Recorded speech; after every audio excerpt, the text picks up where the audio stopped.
Zaniya Holbrook was only 13 when her teacher told the class the problem on the board was unsolvable. Minutes later, she solved it and was escorted to the principal's office for academic dishonesty. By lunchtime, she was suspended. By nightfall, the video of her crying in the hallway had gone viral. But the real twist? Someone inside the school was erasing more than just her answers. Before we deep dive into this interesting story, subscribe to our channel and tell us where are you watching from. Share in the comments below. Riverhall Middle School sat at the end of a cracked sidewalk on the east side of Vance County, North Carolina. Its red bricks bore the wear of indifference, and the surrounding streets whispered a quiet truth. This was a place built to contain, not inspire. Every morning, hundreds of students trudged through its front doors, their futures pre-decided by invisible systems that smiled on some and strangled others. Zaniya Holbrook, at 13, walked differently. She didn't drag her feet or slouch under the weight of self-doubt. Her eyes scanned the world like it was a puzzle, waiting to be unlocked. She loved numbers, not just for how they made sense, but for how they told the truth when people wouldn't. Her mind could untangle algebraic chaos in seconds. At her old school in Georgia, she'd been the youngest student to score a perfect 800 on the SAT math practice exam. But no certificate came with her to Riverhall, just a folded registration form and a quiet hope. The moment she stepped into Mrs. Tierney's 7th period math class, the air shifted. It wasn't overt. No one said anything cruel. But when Zaniya raised her hand first, eager to answer a complex polynomial, Mrs. Tierney paused a beat too long before calling on her. And when Zaniya gave the right answer, the teacher blinked in surprise and moved on, giving no acknowledgement. At first, Zaniya didn't take it personally. Maybe the teacher was tired. Maybe she needed time to adjust. But after 3 weeks, a pattern formed. When Zaniya solved problems the class hadn't covered yet, she was met with narrowed eyes. When she tried to explain a shortcut to a classmate, the teacher interrupted, claiming Zaniya was disrupting learning. Her seat was moved to the back. Outside the classroom, it wasn't any better. Hall monitors trailed her steps between classes. Students whispered when she passed. A white boy in her homeroom. Trent Caldwell laughed when she finished a test early. Bet she got the answers from Google. He muttered just loud enough. No one corrected him. Zaniya's mother, Kendra, noticed the shift almost immediately. How was school? She'd ask each evening, searching her daughter's eyes. Zaniya would shrug, the weight of being too gifted and too black for Riverhall, settling quietly on her shoulders. They don't really talk to me, she finally admitted one night over dinner. Like, they don't think I should be there. Kendra put down her fork. They see a girl who shines, and that scares them. But don't you ever dim that light for nobody, Zaniya. Not ever. The next day, the advanced math class was given a challenge problem, one supposedly meant to stretch their thinking. It was from a university-level competition, designed to be unsolvable by middle schoolers. Mrs. Tierney dropped the printed sheets on their desks with theatrical flair. Don't stress yourselves too much. This one's just for fun, she said, smiling a little too hard in Zaniya's direction. Zaniya read the problem once, then twice. She understood its trick. It wasn't just about numbers. It required spatial reasoning and recursive logic. Her heart started pounding, not from fear, but exhilaration. She pulled out her notebook and started mapping it out. Each line brought her closer to the solution. The room blurred around her. 23 minutes later, she stood at the teacher's desk. I think I got it. Mrs. Tierney blinked. Excuse me? Zaniya handed over her paper, confident but respectful. It's the recursive base that matters. The function loops, but it eventually resolves if you factor in the implicit variable shift. The teacher didn't take the paper. She stared. You solved this already? Zaniya hesitated. I think so. Yes. A beat of silence passed, then a thin smile curled across Mrs. Tierney's face. Leave it on the desk. Zaniya walked back to her seat. She felt the heat of 20 eyes on her. The room stayed quiet for the rest of the period. But something had cracked. The following day, things escalated. As Zaniya walked into the classroom, a thick silence hung in the air. On the whiteboard, someone had scrawled in red marker, "Not your answer. Nice try." Below it, the same challenge problem was written again. Beneath that, her name, Zaniya Holbrook, underlined twice in black. She froze in place. The class turned to look at her, a strange smirk on several faces. Mrs. Tierney leaned against the desk, arms folded. Zaniya, she said, voice flat. Can you explain to the class how you got your answer yesterday? Zaniya stepped forward slowly. I used the recursive method. It simplifies if you isolate the shifting variable. Mrs. Tierney raised an eyebrow. That's interesting. Because I ran your answer through the university software last night. It matches the solution almost exactly. Zaniya's heart lifted. But then the teacher continued. Which is odd, because that solution was only published online last week. Behind a paywall. Gasps spread like wildfire. Zaniya's breath caught. I didn't look it up. The teacher stepped forward, voice sharper now. Then tell me how you got it. Step by step, no notes. I can try, Zaniya replied, the confidence in her voice thinning. Try? The word echoed with sarcasm. Or confess. That word confess pierced the air like a siren. Zaniya felt like the ground had opened beneath her feet. I didn't cheat, she whispered. Mrs. Tierney turned to the class. Until we get to the bottom of this, I've flagged the submission for review. This is exactly why we don't rush to praise before verifying. Zaniya stood frozen as murmurs filled the room. Someone chuckled. Someone else whispered the word liar. When she got home that afternoon, she walked straight past her mother and locked herself in the bedroom. Kendra knocked once, twice, and waited. When the door finally opened hours later, Zaniya looked tired in a way no child ever should. They think I stole it, she said quietly. Kendra's eyes darkened. You didn't, baby. We'll fix this. But Zaniya already knew the truth. Riverhall didn't want it fixed. It wanted her gone. And that's when the final blow came. The next morning, as she entered the school building, a different teacher, Mr. Ballinger, stood waiting by her locker. You're to report to room 114. Right now. Zaniya didn't argue. She walked down the hallway alone. Inside room 114, the school's assistant principal sat behind a desk, arms crossed. Next to her, a white man in a navy jacket flipped through a file. We've reviewed the academic integrity concern, the assistant principal began. Zaniya sat down, heart pounding. The man in the jacket introduced himself as a district compliance officer. Zaniya, he said, voice calm but icy, we have reason to believe your submission was not your own work. Your access logs were checked, and there are anomalies. I didn't cheat, Zaniya said, her voice stronger now. I solved it myself. The officer placed a sheet of paper in front of her. Then explain it again. This time while we watch. Zaniya stared at the empty grid on the page, her mind suddenly blank. Not from guilt, but from fear.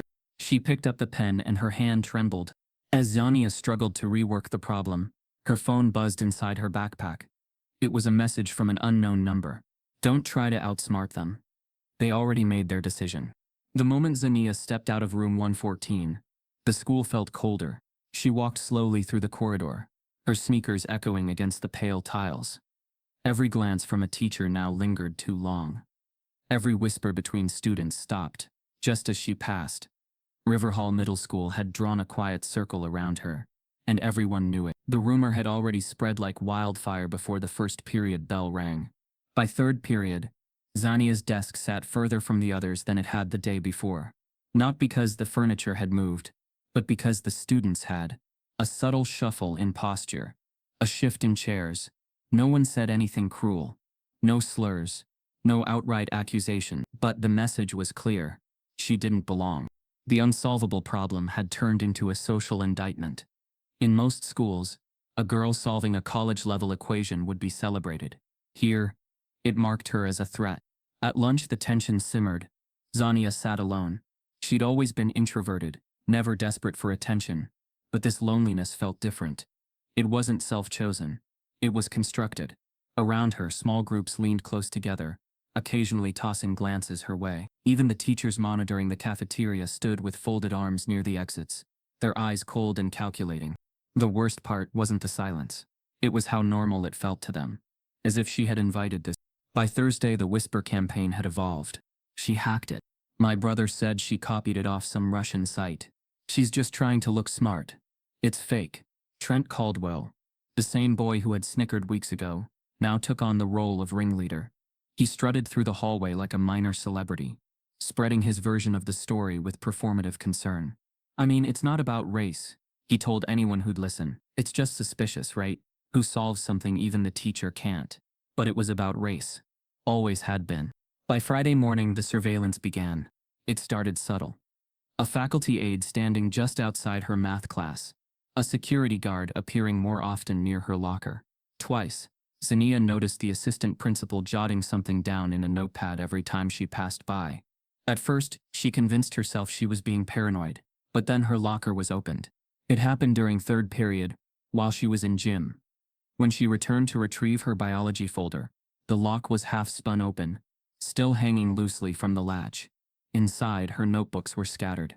The pencil case she'd carefully organized had been dumped upside down. Even the brown bag lunch her mother had packed was unwrapped. She froze, turned, looked around. No teachers in sight. No notes. No explanation. Her breath hitched. By the time she reached the office, Kendra Holbrook was already on the phone. "I need to speak to someone," Kendra said sharply, her voice cutting through the static. "My daughter's locker was searched and no one informed us." The school receptionist tried to deflect. "It must have been a random safety inspection, ma'am. No notice? No explanation? Do you randomly search white students' lockers too, or just the black ones?" Silent. When the assistant principal finally appeared, she wore a tired, calculated expression. "Mrs. Holbrook, we follow district-wide safety checks on a rolling schedule." Kendra crossed her arms. "And Zaniya's just happened to be first?" "We don't target students, ma'am." But Zaniya knew better. This wasn't about safety. It was about sending a message. "We're watching you." From that point forward, every move she made became part of a quiet report. Her every hall pass was logged. Teachers began emailing each other notes about her behavioral shifts, though nothing had changed in how she spoke, worked, or moved. Her brilliance, once unacknowledged, had now become a cause for suspicion. Riverhall had decided that Zaniya Holbrook wasn't extraordinary. She was dangerous. The other students followed the cue. During science lab, her partner was switched without warning. In history class, a group project vote left her alone on a topic no one wanted. When she sat at the front of the bus, the driver casually asked if she was in the right seat, despite her riding the same route for weeks. Zaniya stopped answering questions in class, not because she didn't know the answers, but because every answer now felt like an accusation waiting to happen. The brilliance that once lit her up was dimming, and Riverhall didn't care. It welcomed the silence. One day, as she walked past the teacher's lounge, she caught part of a conversation behind the half-open door. "Not saying she's a bad kid, but it's disruptive. You've got the others second-guessing themselves now. It's like she's trying to prove something all the time. She is 13. Maybe she should just slow down." The voices didn't notice her, or didn't care. Zaniya turned away before they could see the tears welling in her eyes. That evening, Kendra sat on the edge of her daughter's bed, listening. "You don't have to prove anything to them, baby," she said. "You were born brilliant." Zaniya stared at the ceiling. "Then why do they act like I'm broken?" Her mother didn't answer. She just reached for Zaniya's hand and held it. But the walls were closing in faster than either of them realized. The next week, Mr. Bellinger, the tall, square-jawed social studies teacher with a reputation for discipline, began asking Zaniya questions mid-lesson. Not about history, but about math, about the equation. "Say, Zaniya, remind us how that recursive function works again," he said with a smirk one day, catching the whole class off guard. She looked up from her book, confused, embarrassed. This isn't math class." He smiled wider. "Just wondering if you could help me solve something, since you're so good at it." The class chuckled quietly. Her cheeks burned. The trap wasn't academic. It was social. They weren't testing her intelligence anymore. They were trying to erase her confidence. By Thursday, her name had become shorthand for show-off. Several students had taken to mimicking her during recess, faking nerd voice impressions, and making exaggerated thinking faces. One even scrawled on a bathroom stall, "Zaniya's 0." Yet the faculty remained silent. The school's silence was its loudest endorsement. Friday morning arrived, rainy and gray. Zaniya's hoodie clung to her shoulders as she stepped off the bus. Her shoes squeaked against the damp floor as she moved through the lobby. Just as she reached her locker, she was intercepted. Mr. Ballinger stood there, arms folded. Next to him, the assistant principal again. "You're needed in the principal's office," she said flatly. Zaniya's fingers clenched around her binder. "Why?" "You'll be informed when you get there." Students nearby stopped and turned, pretending not to listen. One girl snapped a photo on her phone. Zaniya's stomach dropped. "I didn't do anything," she whispered. But the assistant principal had already turned. Mr. Bellinger smirked. As Zaniya followed them down the hallway, she glanced sideways at a teacher's desk they passed. On it sat a file folder with her name on the tab, and beneath it, printed in bold red, Behavioral Escalation Plan. Phase 2. Zaniya followed the assistant principal and Mr. Ballinger through the quiet hallway, her steps slow but deliberate. Her eyes locked on the red printed words she'd just seen on that folder. Behavioral Escalation Plan. Phase 2. The phrase looped in her mind like a warning siren. She hadn't broken any rules, hadn't raised her voice, hadn't even defended herself lately. So why was her file growing thicker by the day? She reached the main office, expecting the usual vague accusations or veiled concerns. But this time was different. No interrogation, no lecture, just a single message delivered by the principal herself. Starting Monday, Zaniya, we're transferring you to Mr. Ballinger's social studies section. We think his structure will help you focus. Kendra, who had arrived minutes after being called, narrowed her eyes. Structure. She's a math prodigy. What does social studies have to do with this? We believe the academic environment in Mr. Bellinger's class will provide better oversight. He has a proven record for managing high-pressure students. High pressure? Kendra echoed, stunned. Zaniya said nothing. She already understood. This wasn't about oversight. It was containment. By Monday morning, the transition was complete. Her schedule had been modified without her input, and her former classmates avoided her gaze like she'd been marked. She walked into room 109, Mr. Ballinger's classroom, with her shoulders squared and her throat dry. The room itself reflected his control. Neatly arranged desks in perfect rows, a military-style seating chart, the American flag perfectly angled above the whiteboard. Mr. Ballinger stood by the door, nodding once, as she entered. Clipboard in hand, assigned seats by the window, he said, not looking up. She took her seat in silence, aware that every student in the room had been warned, in some unspoken way, not to get too close. Mr. Ballinger had a reputation. To the administration, he was a model educator, winner of 3 state teaching awards, former curriculum coordinator, keynote speaker at district events. But to the students, especially the black and brown ones, he was something else entirely. He called it tough love. They called it suffocation. He never used slurs, never raised his voice. But his power lived in sarcasm and suspicion, in the way he'd say interesting whenever a black student answered too quickly, or the way he'd hand out participation points with the quiet deliberation of a judge issuing a sentence. Zaniya lasted 2 days before he made his move. On Wednesday, after a brief discussion about civil unrest in the 1960s, Mr. Ballinger pivoted. You know, he said, casually turning to the board, some problems aren't meant to be solved. He began writing something slowly. Symbols, numbers, letters, a long string of recursive logic and factorial relationships. The board filled quickly. By the end, it resembled a hybrid of mathematics and philosophy, a logic riddle masked as an equation. He capped the marker and stepped back. This class, he said, is what we call an unsolvable. Even advanced students grad level, mind you, can't crack it. But if you're curious, his eyes slid toward Zaniya. Give it a shot. Some students snickered. Others looked down, avoiding the tension altogether. At the bottom of the board, written in bold, underlined text. Unsolvable. Let's see if Zaniya still thinks she's special.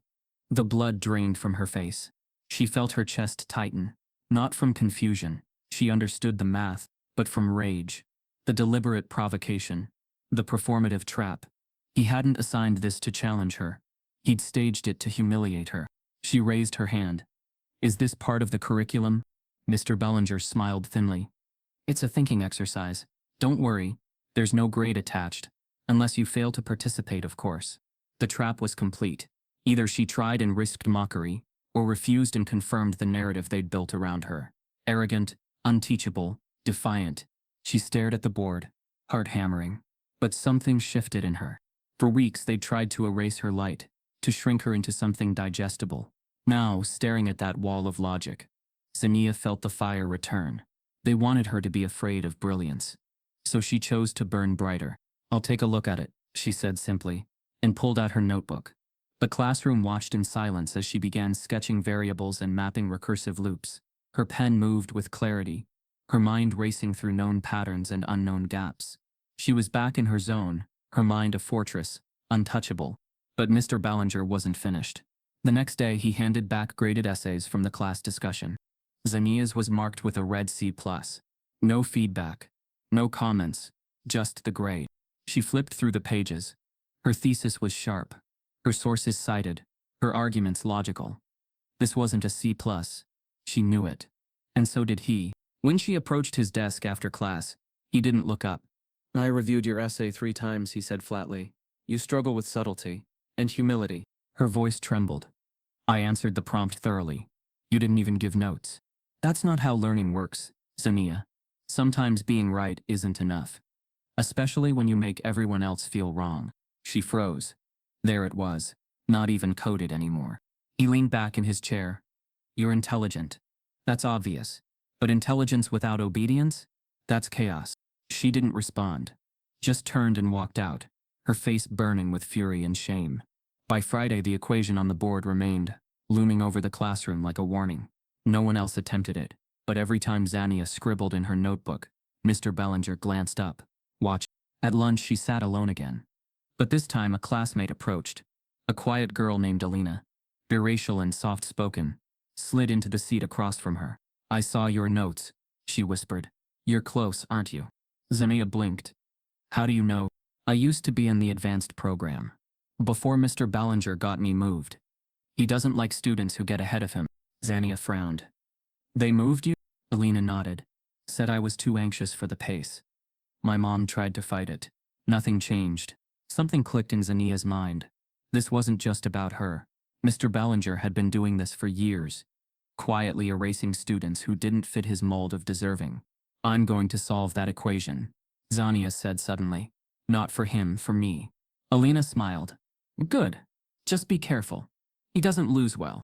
That afternoon, something unusual happened.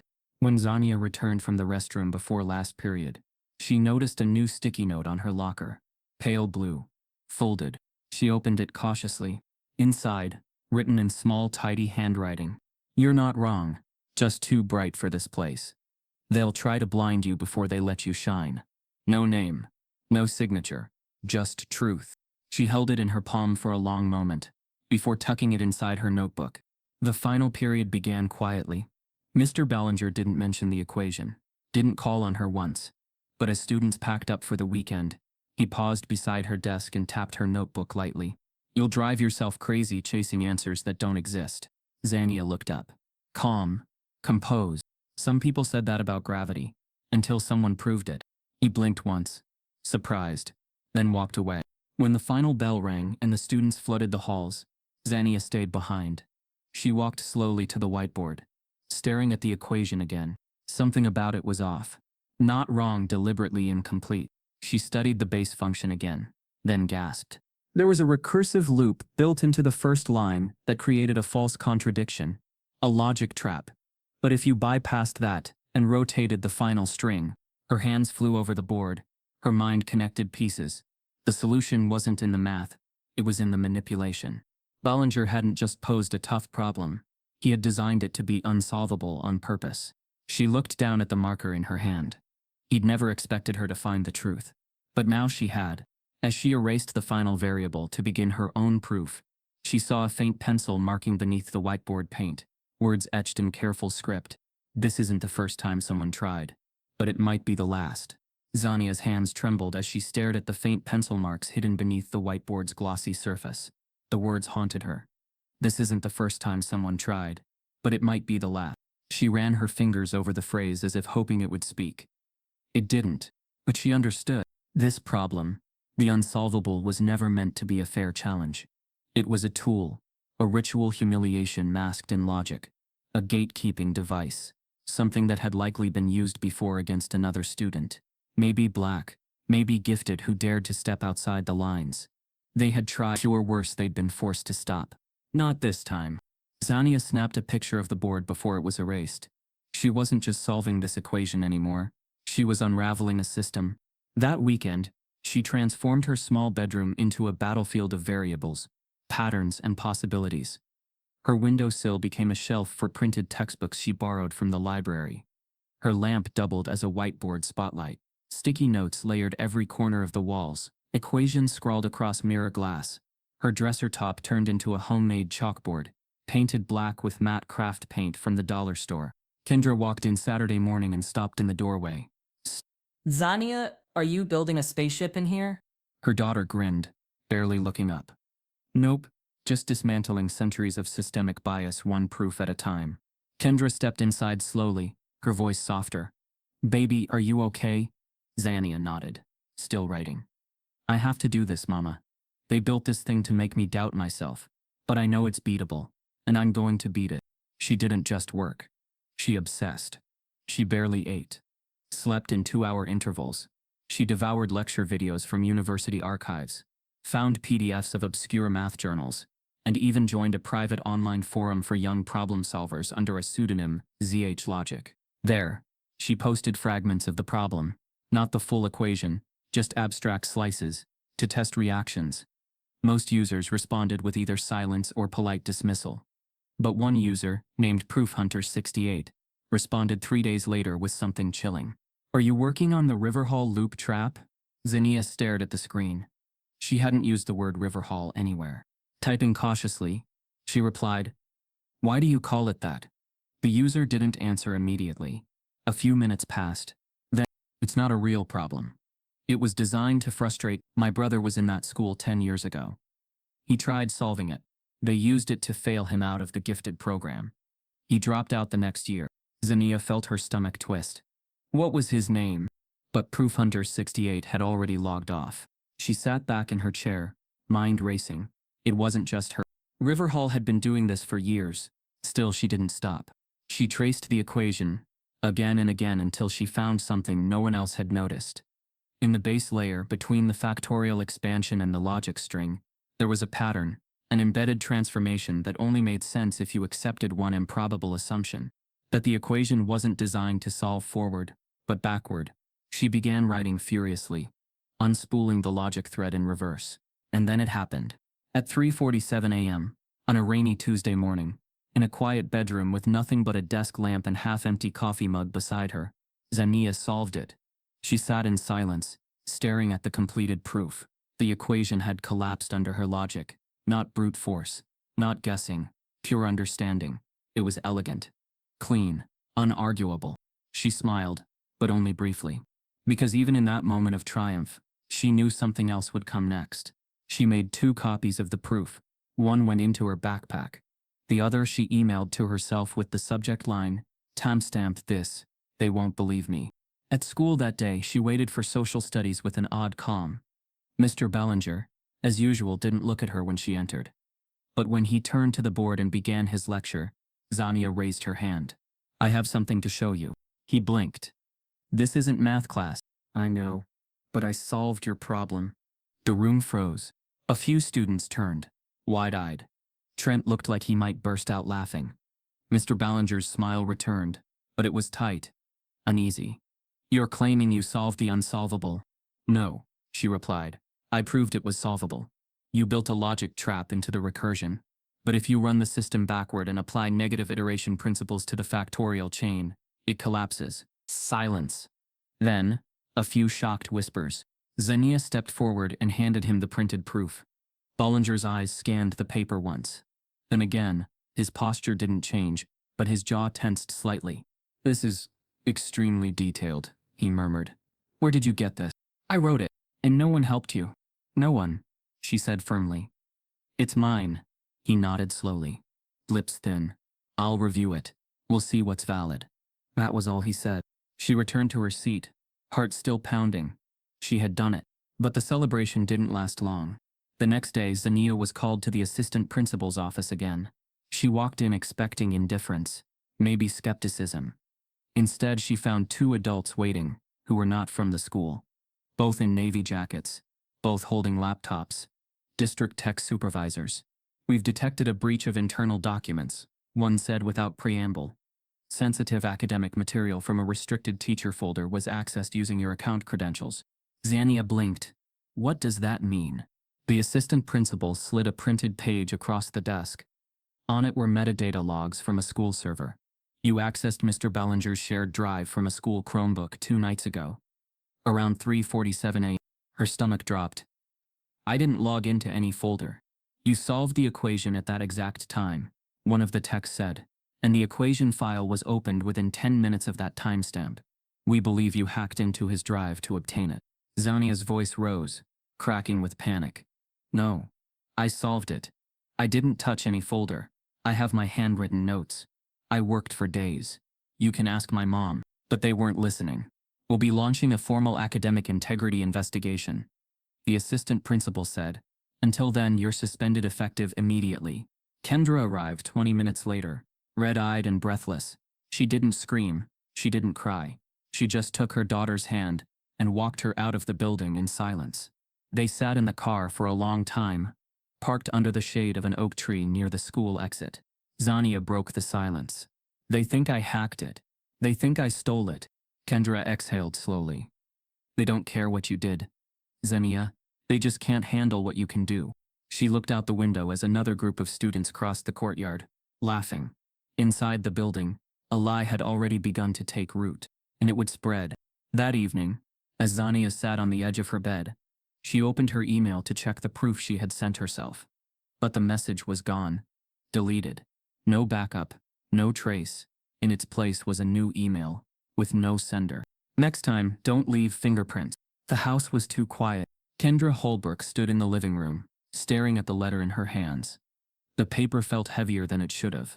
Not because of the weight of ink or paper, but because of what it represented, a system's final word. Suspension effective immediately. Academic dishonesty, unauthorized access to teacher files.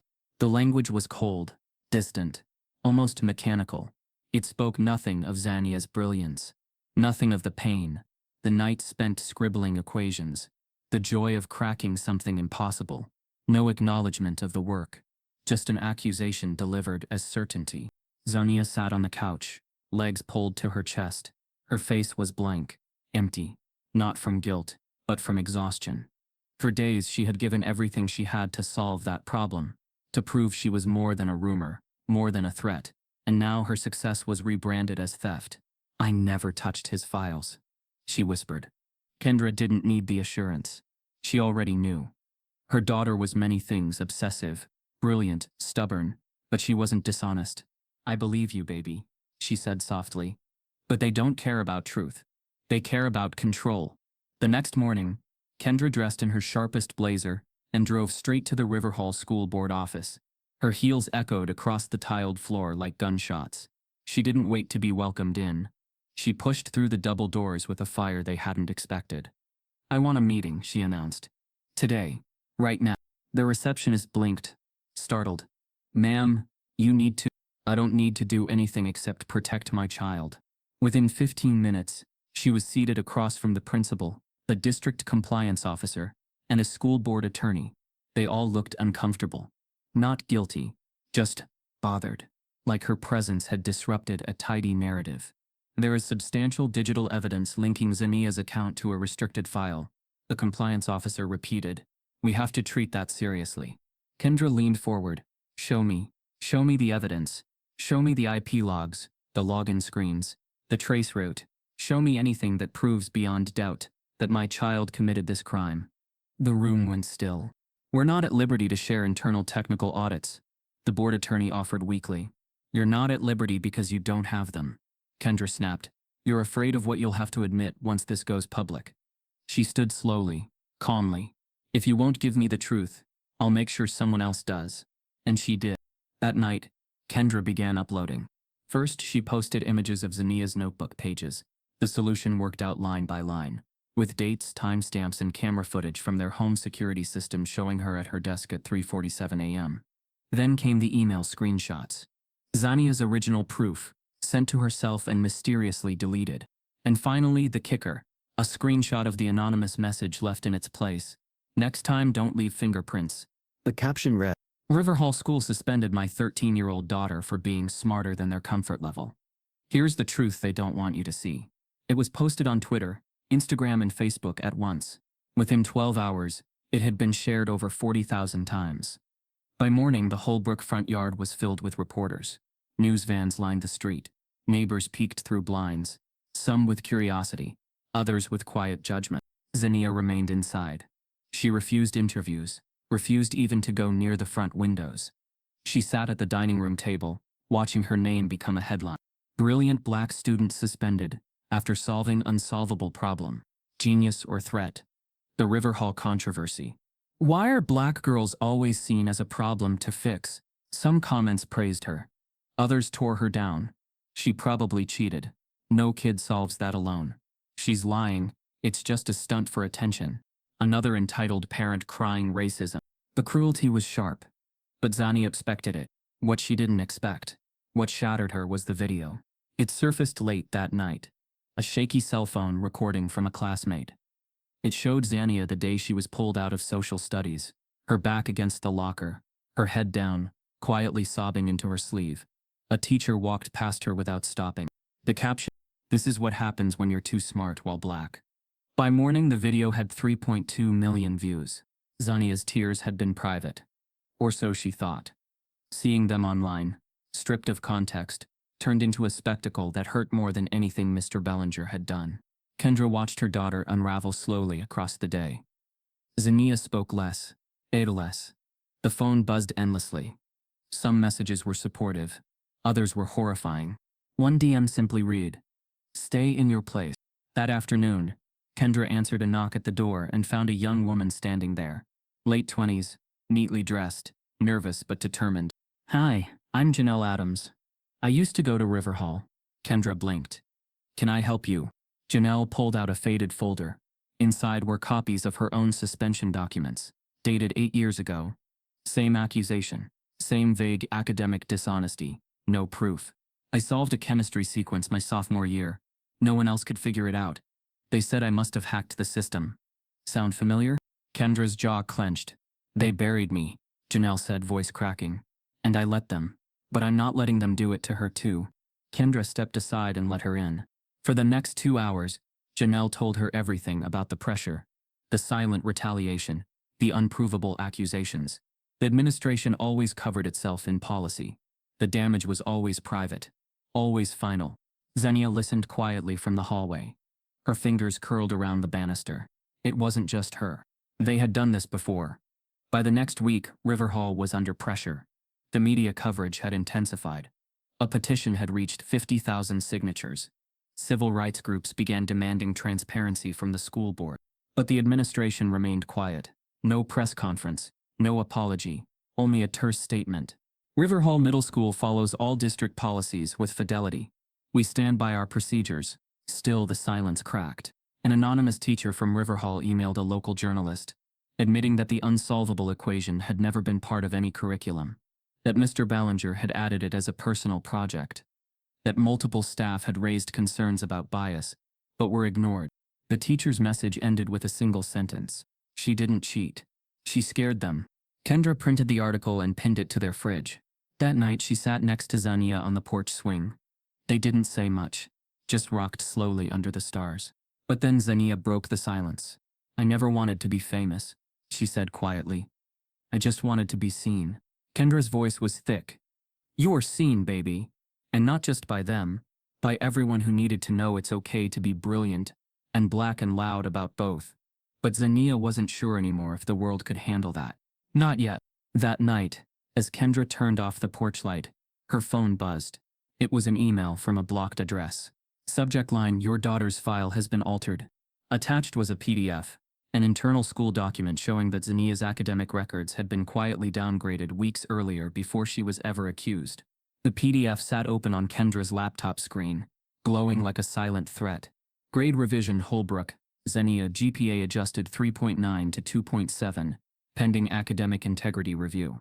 No signature, no timestamp, no explanation, just a calculated downgrade that had been slipped into her daughter's academic record weeks before the suspension.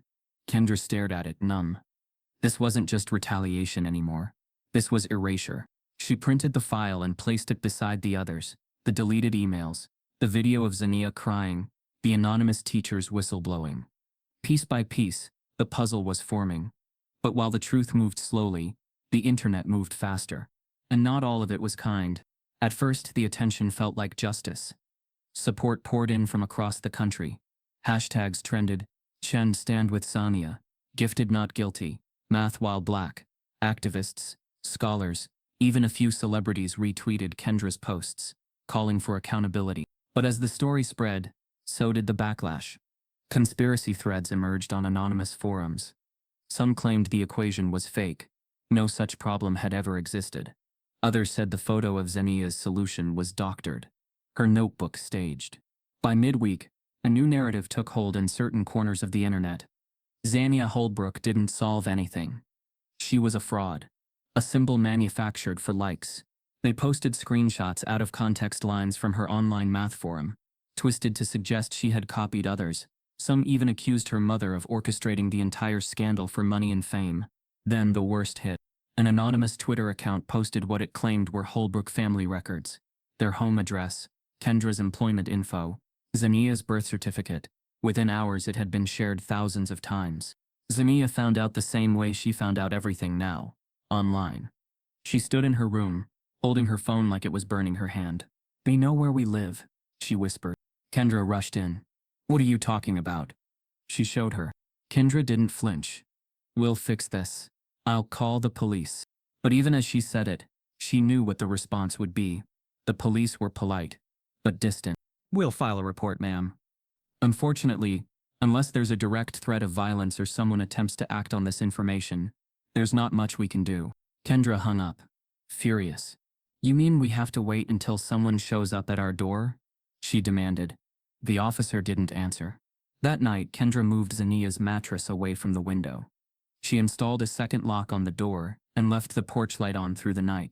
Neither of them slept. At school, Zaniya's name had become both shield and target. Her friends, what few remained, barely looked at her in the halls. Teachers acted distant, cautious, as if unsure whether she was the genius the world praised or the liar the internet dissected. Mr. Ballinger said nothing, but his silence was louder than ever. One afternoon, Zaniya passed by a classroom door, where she overheard a substitute teacher whispering on the phone. "Don't know what to think. She seems smart, but people are saying the whole thing's made up. I mean, how does a 13-year-old solve something Ivy League students can't?" Zaniya stopped walking. She wanted to scream, to shove open the door and lay every piece of proof on the desk. But she didn't, because it wouldn't matter. It had never mattered. The next morning, an unmarked envelope appeared in their mailbox. Inside was a single black and white photo of Zaniya, taken from outside the house. No message, no return address. Kendra sat on the porch with the photo in her lap, shaking. "They're trying to scare us," she said. Zaniya sat beside her, eyes hard. Let them try. But even she didn't believe her own bravado anymore. Days passed. Then, without warning, a tweet shattered the silence. "This is real. This girl's solution is beyond graduate-level comprehension. I teach math at Yale. I've never seen anything like it. Dr. Amon Lewis, professor of advanced mathematics, Yale University." Attached to the post, a screenshot of Zaniya's original proof, annotated with glowing remarks and highlighted innovations. The tweet exploded. Within hours, national media picked it up. Major outlets ran headlines. "Yale professor validates teen math prodigy's proof. From scandal to scholar. Zaniya Holbrook's solution verified." Zaniya sat on the living room floor, staring at the screen, her mouth open. Kendra rushed in from the kitchen. "What happened?"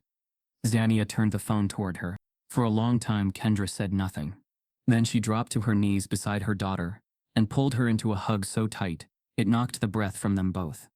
"You did it," she whispered, tears falling. "You proved it." But Zaniya didn't smile, because even in that moment, part of her already knew.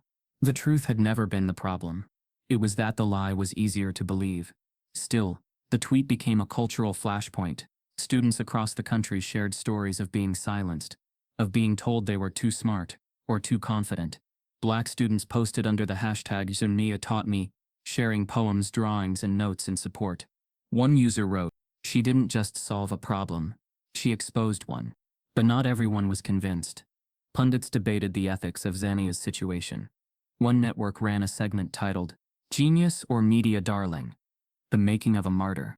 A white male anchor laughed through the introduction. "Let's not pretend we don't live in an age where controversy sells. One viral moment, and suddenly this girl is the next Einstein? Come on." The guest, a conservative education commentator, nodded. "We need to be careful. The last thing we want is to encourage this kind of disruptive behavior in schools." Zaniya watched the clip in silence.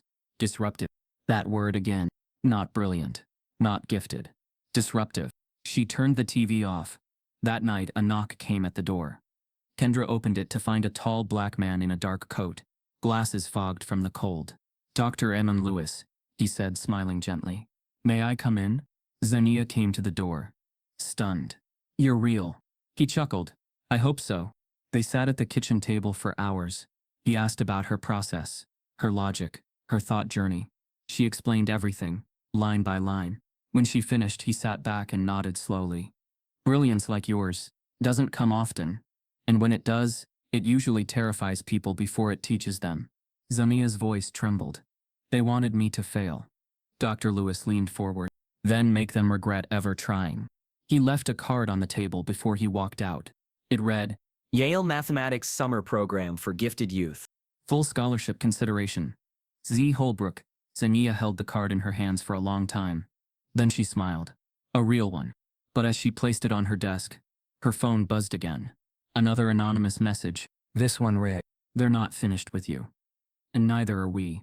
The next morning, Kendra received a call from Riverhall's new superintendent. The school board wasn't apologizing. They were pressing charges accusing Zaniya of cyber trespassing and referring the case to juvenile court. Late one night, Kendra received a message through her website's contact form. No name, no return address. The message read, "My name doesn't matter, but I used to sit where Zaniya sits now. Riverhall has been doing this for years. Burying it, gaslighting us, manipulating transcripts, rewriting histories. You need to see what's in the 2013 equity audit. It was never made public. They locked it away, but I kept a copy. They locked it away, but I kept a copy." Attached a file labeled Riverhall Equity Audit. Kendra opened it and stared. The document was 94 pages long, conducted by a third-party equity firm hired quietly by Riverhall School Board after parent complaints. Its findings were damning. There is significant and statistically abnormal academic drop-off among Black and Latino students after 6th grade placement. Gifted testing protocols show racial disparity not explained by performance metrics. Teacher disciplinary referrals show disproportionate targeting of Black students for disruption and defiance. There is credible evidence that faculty members manipulate grading standards selectively, particularly in advanced coursework. The most chilling part. It is the recommendation of this audit that Riverhall Middle School undergo federal oversight for systemic racial bias in both instruction and administration. But the report was never released. There were no changes. No federal oversight followed. Instead, the report had been buried, and every student like Zaniya who walked through Riverhall's doors in the years after had been walking blind into a trap already set for them. Kendra printed the report, filed it beside the rest, and made a decision. She wasn't just fighting for Zaniya now. She was fighting for every child Riverhall had buried in silence. By Monday morning, the audit was published in full on a major national outlet. The headline read, "Leaked Report. Riverhall Suppressed Racial Bias Audit for Over a Decade."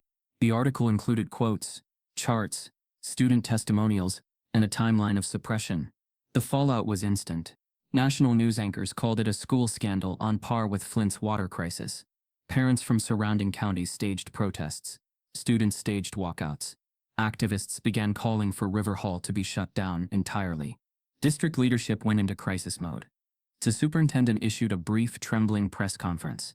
"We are deeply disturbed by the contents of the report. An independent investigation will begin immediately." But even as they spoke, the calls for resignation were growing louder. And inside the chaos, Mr. Bellinger remained silent. But not for long. That night, Kendra received a second anonymous message. This one wasn't a document. It was a 12-second audio file. In it, Mr. Bellinger's voice, clearly recorded, could be heard saying, the voicemail came on a Thursday morning, wrapped in sterile professionalism. "This is Superintendent Carol Ann Lane.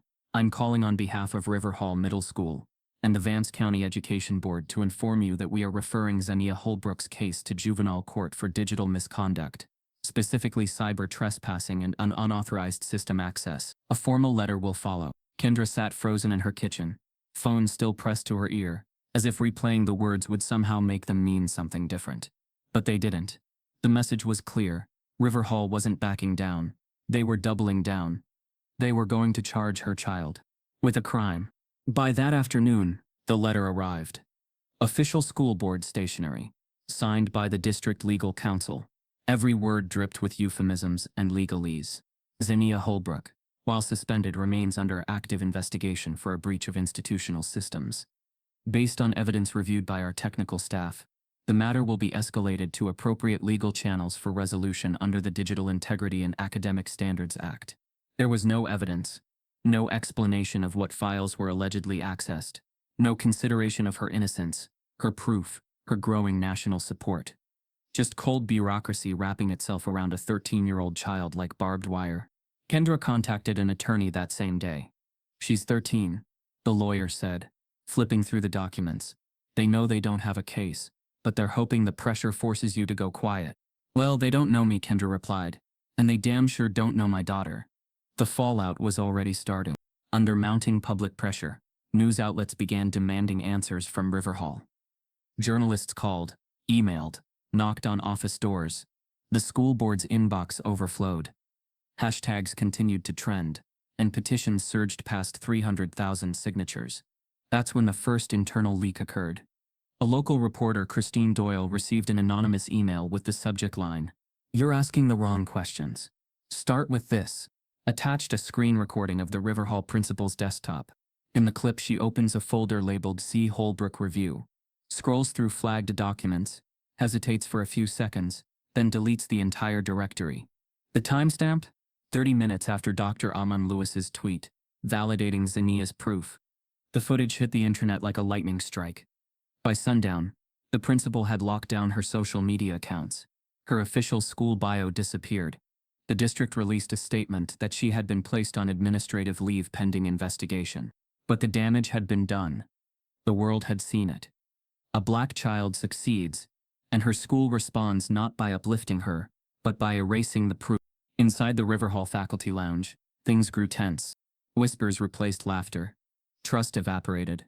Some teachers began printing and saving their emails, unsure what would be deleted next. Others quietly reached out to the media themselves. Most remained silent, but not all. One teacher, Ms. Rosalind Fairchild, walked into the boardroom during a closed-door staff meeting and placed her resignation letter on the table. "I've worked here 9 years, she said, voice trembling. "And I've watched this place fail every gifted black student who ever walked in. I won't be part of it anymore." She left without another word. Mr. Bollinger, meanwhile, held the line. To the press he insisted this had never been about race. "She's a bright kid, no question. But she refused to follow structure. She made my classroom unmanageable. That's not academic, that's behavioral." In one interview he smirked at the camera and added, "I've taught thousands of students. The ones who succeed know when to speak and when to listen." He didn't need to say it outright. His message was clear. Zaniya hadn't known her place. But the backlash hit fast. A clip from a former student, Darius Blevins, surfaced on TikTok. In it, Darius sat on the edge of his dorm bed, a hoodie pulled over his head. "Bollinger tried to break me too. I got my first disruption mark after correcting him in class. Politely. From that day on, he treated me like a problem. Called me cocky. Said I was dangerously overconfident. I was 13. The video went viral. Others followed. Former students, mostly black, shared eerily similar stories. Sudden academic downgrades, public embarrassment, being moved to lower-level classes without explanation. A pattern emerged. And suddenly, Mr. Bollinger's reputation, once untouchable, was under siege. Riverhall's PR team scrambled.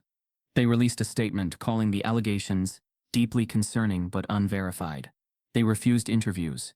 They insisted Zaniya's suspension and legal referral were unrelated to any past actions by faculty. But nobody was buying it anymore. And then the twist came. Late one night, Kendra received a message through her website's contact form. No name, no return address. The message read, "My name doesn't matter, but I used to sit where Zaniya sits now. Riverhall has been doing this for years. Burying it, gaslighting us, manipulating transcripts, rewriting histories. You need to see what's in the 2013 equity audit. It was never made public. They locked it away, but I kept a copy." Attached a file labeled Riverhall Equity Audit 2013 UN redacted. Kendra opened it and stared. The document was 94 pages long, conducted by a third-party equity firm hired quietly by Riverhall's school board after parent complaints. Its findings were damning. There is significant and statistically abnormal academic drop-off among Black and Latino students after 6th grade placement. Gifted testing protocols show racial disparity not explained by performance metrics. Teacher disciplinary referrals show disproportionate targeting of Black students for disruption and defiance. There is credible evidence that faculty members manipulate grading standards selectively, particularly in advanced coursework. The most chilling part. It is the recommendation of this audit that Riverhall Middle School undergo federal oversight for systemic racial bias in both instruction and administration. But the report was never released. There were no changes. No federal oversight followed. Instead, the report had been buried, and every student like Zaniya, who walked through Riverhall's doors, in the years after had been walking blind into a trap already set for them. Kendra printed the report, filed it beside the rest, and made a decision. She wasn't just fighting for Zaniya now. She was fighting for every child Riverhall had buried in silence. By Monday morning, the audit was published in full on a major national outlet. The headline read, "Leaked Report: Riverhall Suppressed Racial Bias Audit for Over a Decade." The article included quotes, charts, student testimonials, and a timeline of suppression. The fallout was instant. National news anchors called it a school scandal on par with Flint's water crisis. Parents from surrounding counties staged protests. Students staged walkouts. Activists began calling for Riverhall to be shut down entirely. District leadership went into crisis mode. The superintendent issued a brief, trembling press conference. "We are deeply disturbed by the contents of the report. An independent investigation will begin immediately." But even as they spoke, the calls for resignation were growing louder. And inside the chaos, Mr. Bellinger remained silent. But not for long. That night, Kendra received a second anonymous message. This one wasn't a document. It was a 12-second audio file. In it, Mr. Bellinger's voice, clearly recorded, could be heard saying, "Let her try and solve it. Once she fails, she'll remember what side of the board she belongs on." The audio file changed everything. 12 seconds. 12 seconds of Mr. Bellinger's voice, recorded casually, but unmistakably. "Let her try and solve it. Once she fails, she'll remember what side of the board she belongs on." It was racism without a slur, bias without apology. But most of all, it was proof. The kind of proof they had spent weeks chasing, buried under bureaucracy, spin, and silence. Kendra played it over and over that night, each listen tightening the coil in her chest. She knew they would deny it, say it was taken out of context, say it was fake. But the voice was clear, the intent sharper than any knife. She forwarded it immediately to their attorney, a civil rights specialist named Janessa McCall, whose law firm had taken the case pro bono after the leaked audit report exploded across national media. "We're done waiting," Janessa said the next morning. "It's time to force them out of the shadows." By noon, Janessa had filed a formal federal civil rights inquiry with the Office for Civil Rights, OCR, citing systemic racial bias, academic sabotage, data suppression, and retaliation against a minor. They attached a thick packet, the deleted folder footage, the whistleblower audit, the altered grade records, the anonymous counselor memo, and now the audio clip. But they weren't done. That week, Kendra and Janessa began visiting the district offices directly, not just calling, not just emailing, showing up.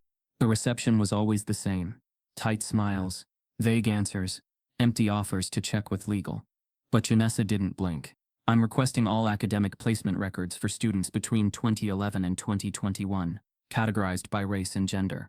Gifted program entrance data. Teacher referral memos." "I'll wait." "Ma'am," one administrator sighed, "that's over 50,000 files. Then you better start printing." They filed formal Freedom of Information Act, FOIA, requests. They submitted appeals when denied. They subpoenaed documents through the county court system. And slowly the paperwork began to trickle in. What they found was staggering. Dozens of Black students whose transcripts showed identical patterns, placed into advanced programs early, only to be reassigned within 1 year, often with no performance explanation. Memos with vague phrases like "needs more structure," "too quick to challenge," or "lacks classroom humility." One case stood out. A girl named Talia Green, class of 2015, scored in the top 1% nationally in 6th grade math. By 7th, she was pulled from the gifted track for behavioral misalignment. By 8th, she had been recommended for an alternative curriculum focused on life skills. The last note in her file simply read, "Defers to peers. Recommend downgrade." Talia never returned to high school. Her trail ended in a GED report from a county 3 hours away. Zaniya read her file in silence. She didn't speak for a long time. Then finally, they erased her. Janessa's legal brief now had real teeth. She expanded the inquiry into a full discrimination complaint, this time not just against Riverhall, but against Vance County School District itself. The paperwork listed specific administrators by name, but just as the tide seemed to be turning, the red tape arrived.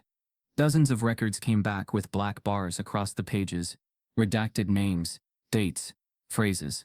Many were labeled unavailable due to system updates. One file for a student from 2014 had every page marked missing.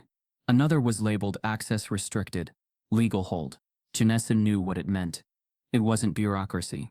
It was obstruction. They're hiding behind policy now, she muttered. They're scared. Ugh. Kendra crossed her arms. They should be. They needed someone inside. Someone who could speak beyond the paperwork. And just as hope began to fade, the unexpected twist came. One afternoon, Kendra received a phone call. The voice on the other end was soft, cautious. My name is Melissa Bain. I was a guidance counselor at Riverhall.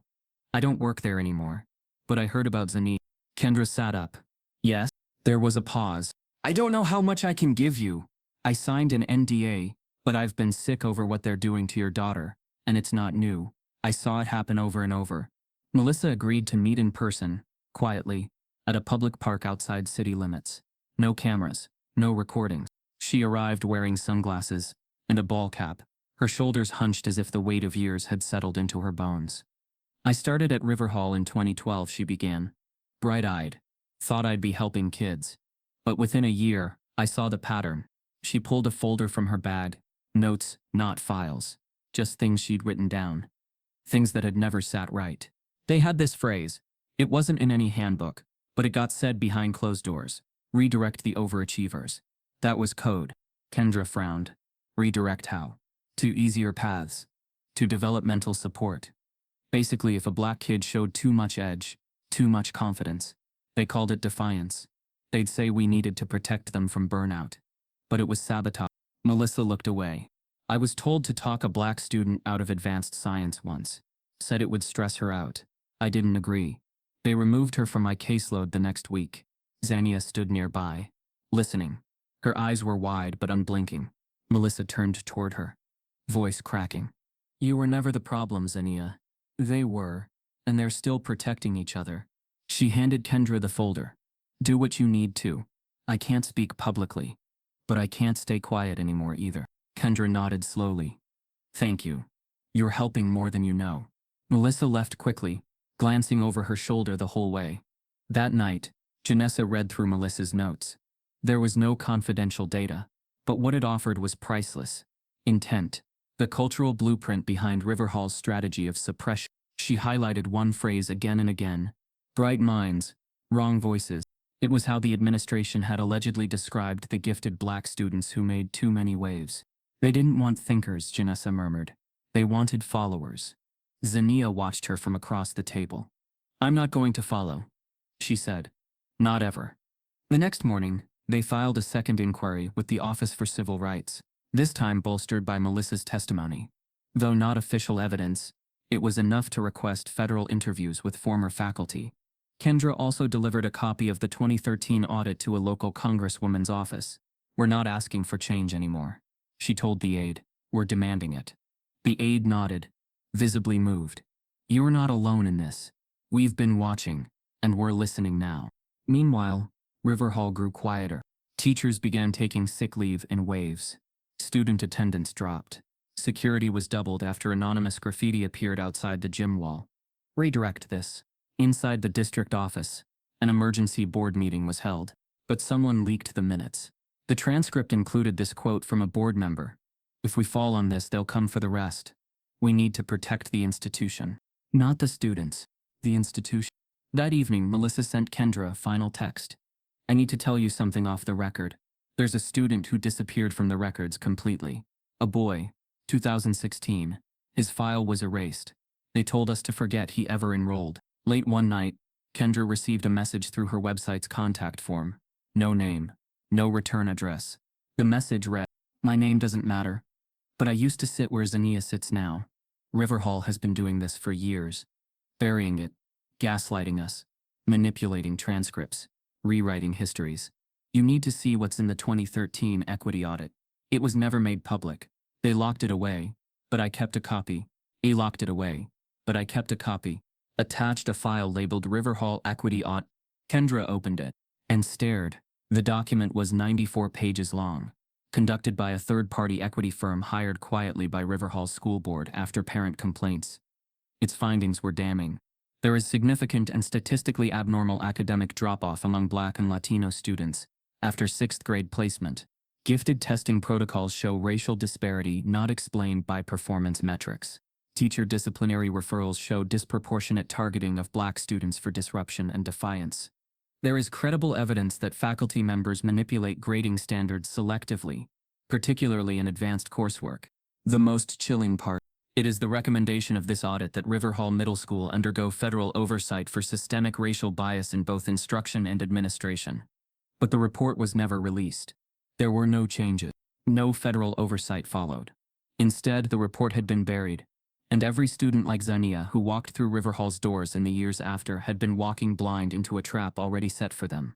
Kendra printed the report, filed it beside the rest, and made a decision. She wasn't just fighting for Zaniya now. She was fighting for every child Riverhall had buried in silence.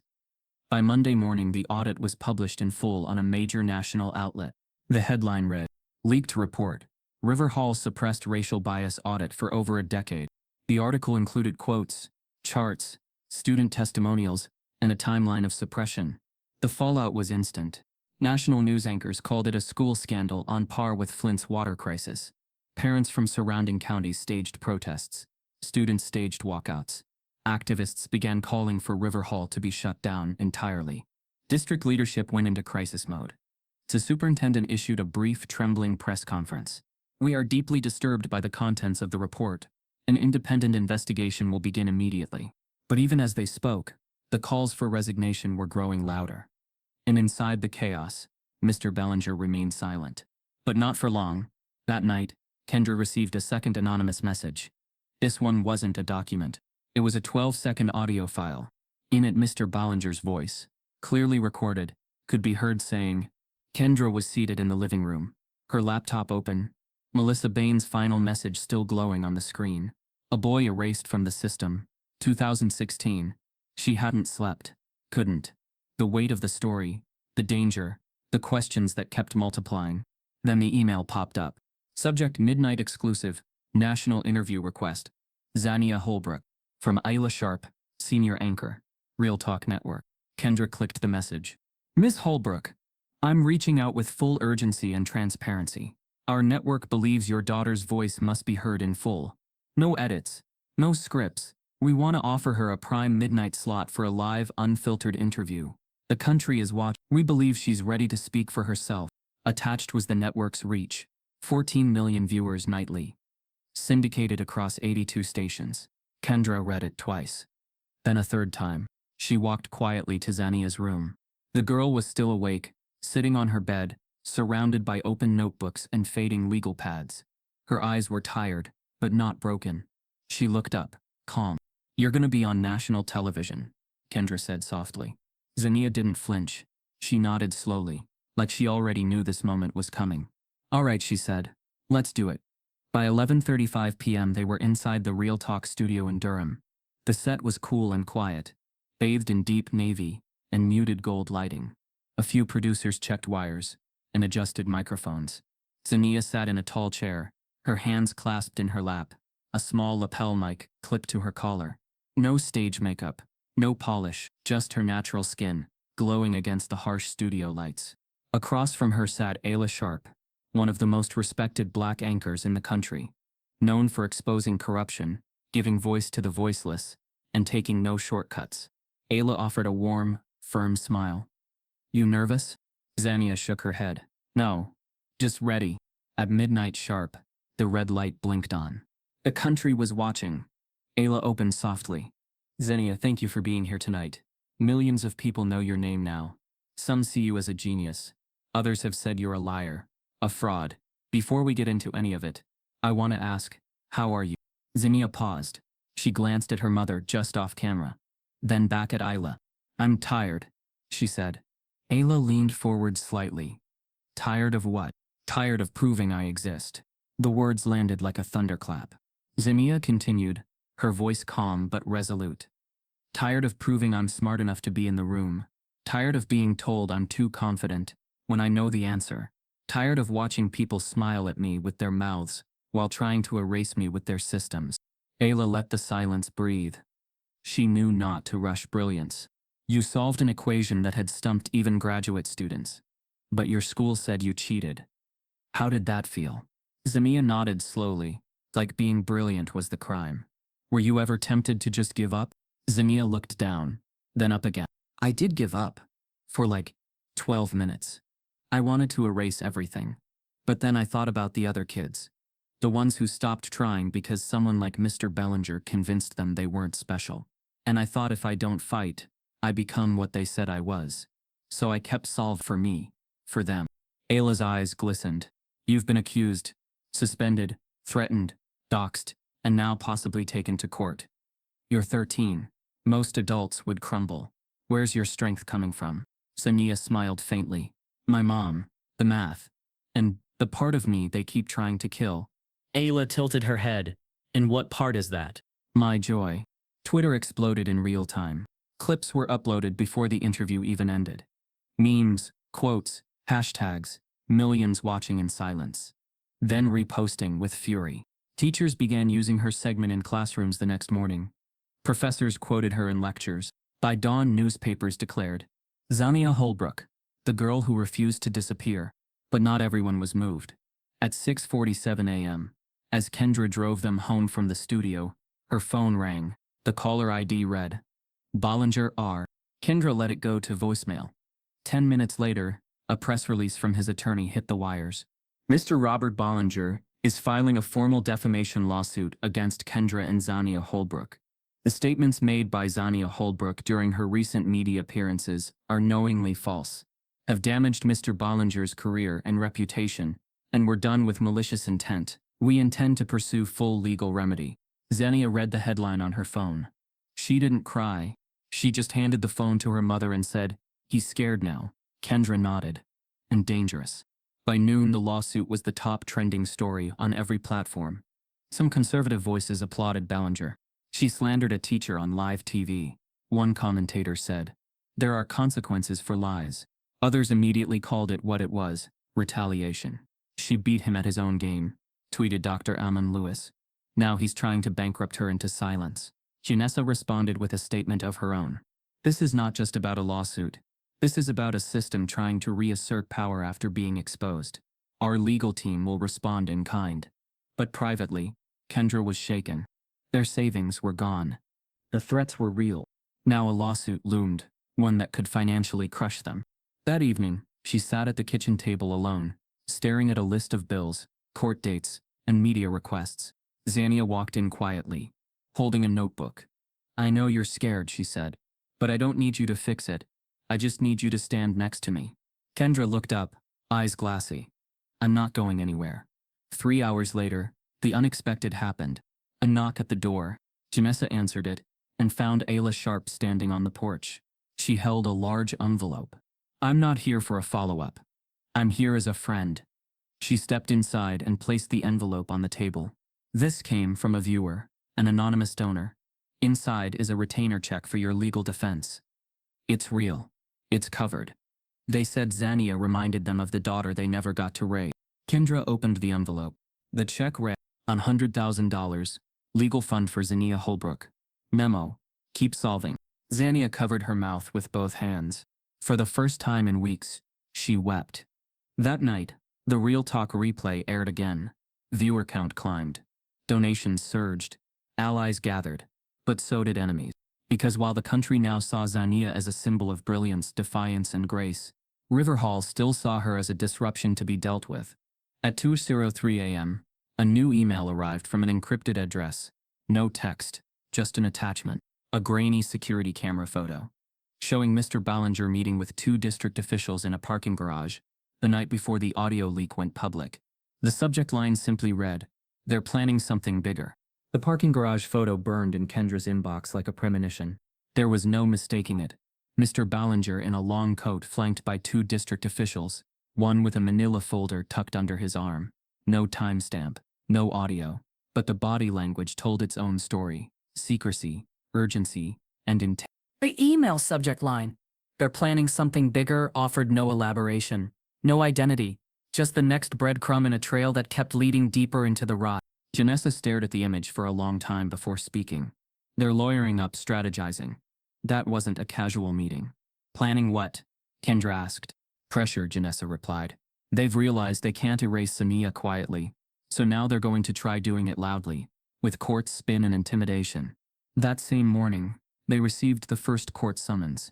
Ballinger v. Holbrook, filed under civil defamation and emotional distress, seeking damages in the amount of $2.5 million. The media turned ravenous. Every channel ran a headline.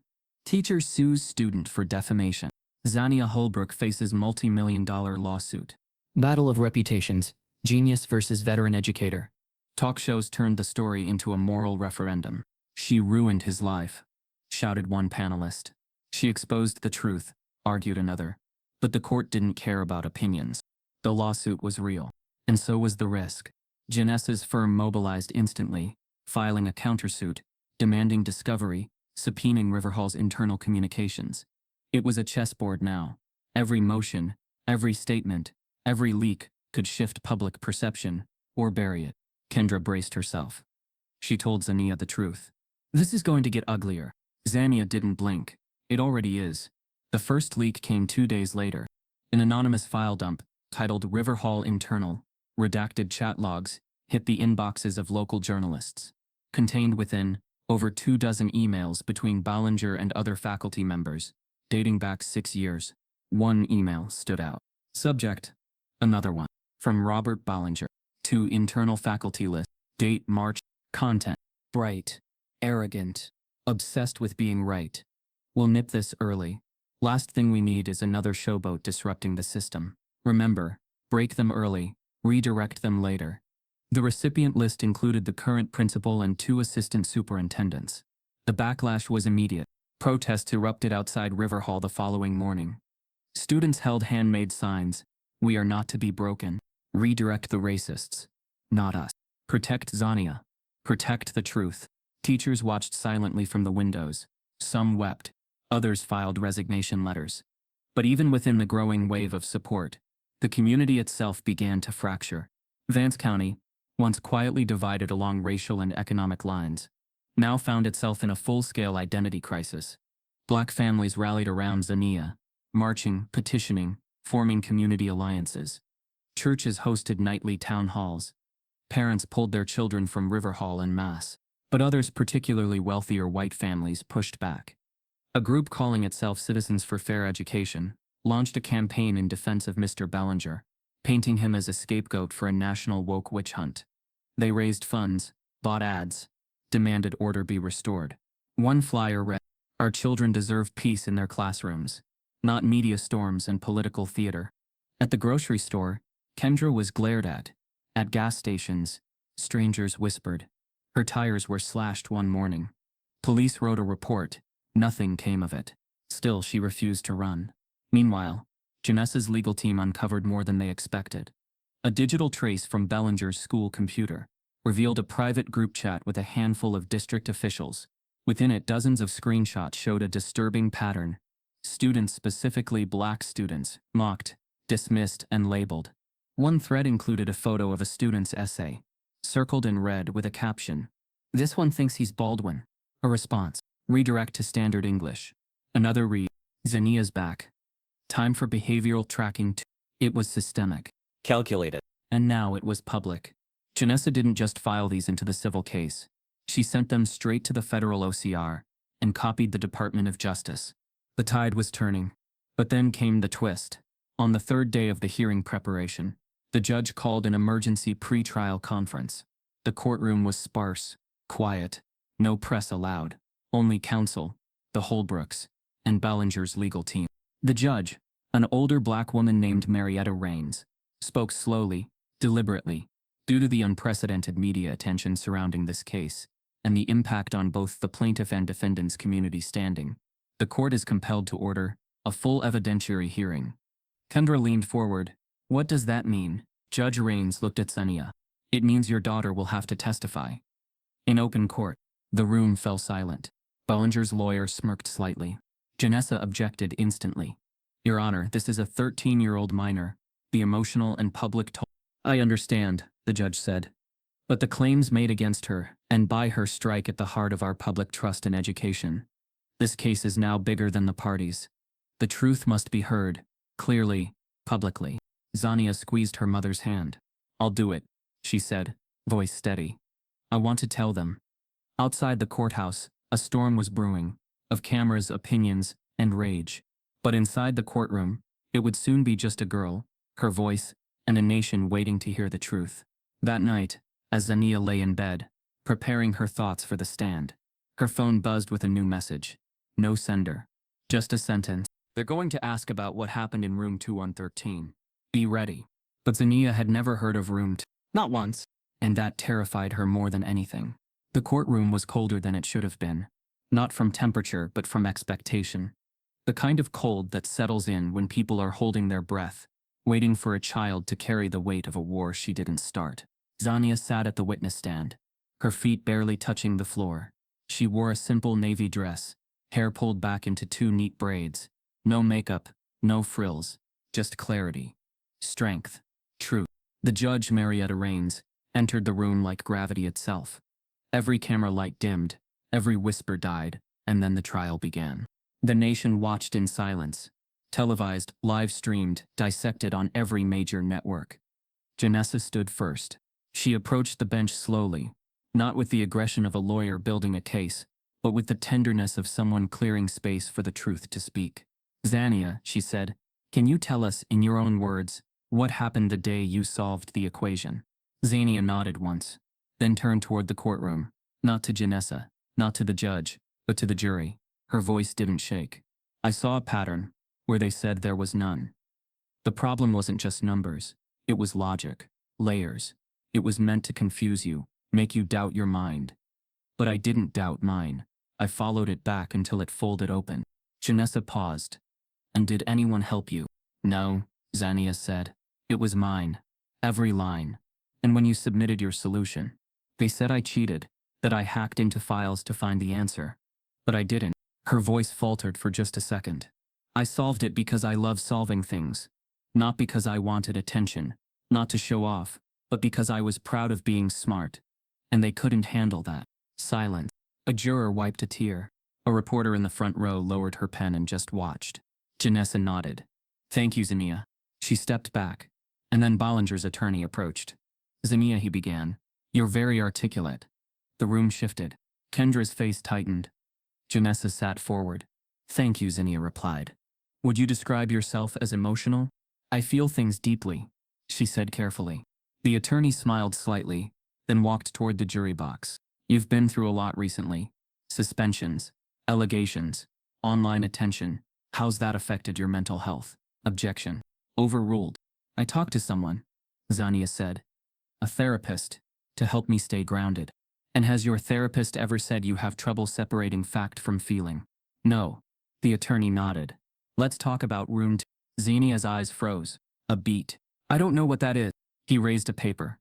This is a record showing you were marked present for a one-on-one session in room 210, with a faculty member 4 weeks before your suspension. Do you deny being there? I don't remember being in any room 2013, Zaniya said, her voice quieter now. No memory of a private meeting with Mr. Bollinger that lasted 43 minutes? Whispers erupted in the courtroom. Kendra shot a look to Janessa, whose lips pressed into a thin line. I never met with him alone in any room like that, Zaniya said. Are you saying the official record is false?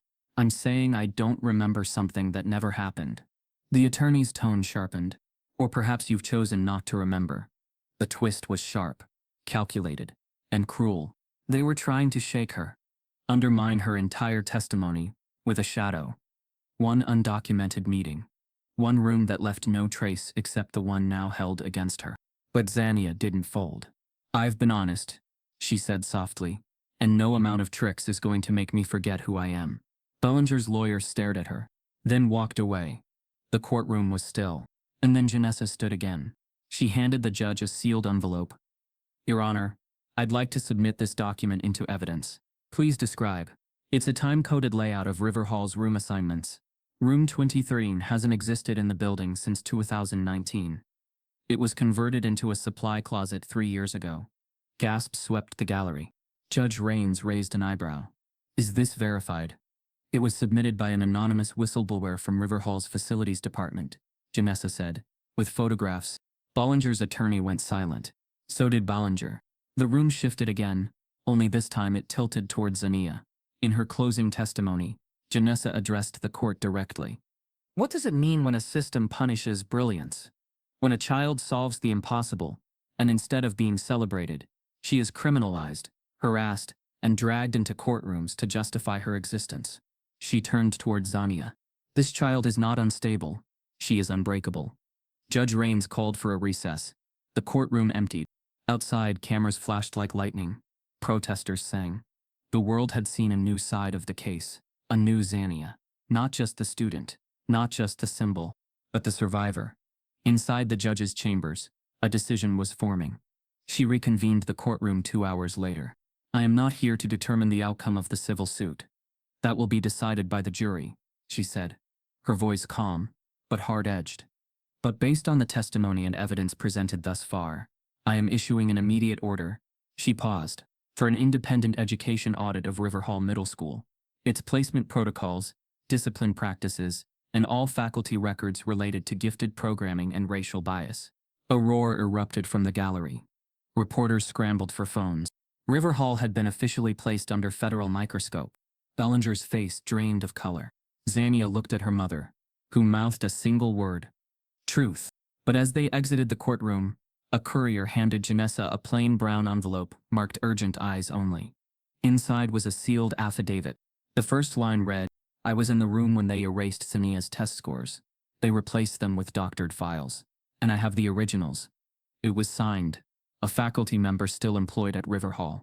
The brown envelope sat in Janessa's hands like a live wire. Inside, the affidavit was handwritten on legal paper. The ink pressed so hard it almost tore through the lines. Every word felt like confession, revelation, and warning all at once. I was in the room when they erased Zaniya's test scores. They replaced them with doctored files. And I have the originals. No name, no department, no contact number. But at the bottom corner, drawn in the faintest blue ink, was a single marking. A counselor's initials. Kendra's heart stopped. Melissa Bain, she whispered. Janessa looked up sharply.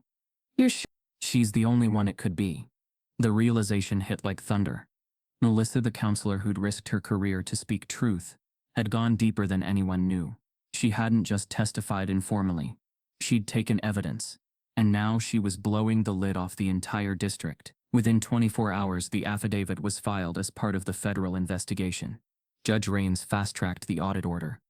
A neutral team of education analysts and civil rights investigators descended on Riverhall, combing through decades of student data, performance records, disciplinary logs, and internal correspondence. No one at the school slept easy that week. Computers were seized, emails archived, locked cabinets opened. Teachers whispered about shredders running overnight, about principals deleting files, about the district IT team panicking. And then 2 weeks later, the first preliminary report leaked. It was worse than anyone imagined. The audit of Riverhall Middle School reveals consistent and systemic racial bias in both grading and disciplinary actions, dating back to at least 20. The 67-page document read like a slow-motion collapse of credibility. Black students were 5 times more likely to be cited for defiance, disruption, or non-compliance. Nearly 38% of gifted test referrals for students of color were never processed. Records showed handwritten changes to standardized test entries, often downgrading the scores of top-performing black students by small, deniable margins.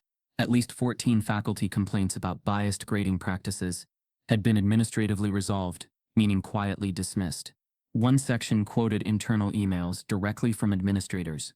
We must ensure appropriate demographic balance in advanced programs. Another, more chilling note read, be careful not to let this become another PR nightmare like No one outside the board seemed to know what 2015 referred to, until the audit team found it. A buried file labeled Project Parity. Inside, evidence of a secret district initiative designed to balance performance outcomes by covertly adjusting grades, slowing advancement for certain demographics, and reassigning overperforming minority students to standard classrooms under the justification of social development support. It was academic sabotage disguised as equity, and Zaniya's story was only the latest casualty. The media frenzy returned like a tidal wave. Every network, every journalist, every podcast host wanted the headline, "Riverhall rigged." The superintendent resigned within 48 hours. The principal followed the next day. 2 assistant administrators submitted statements through their lawyers, citing emotional burnout. But one man didn't resign. Mr. Ballinger. He held a press conference instead.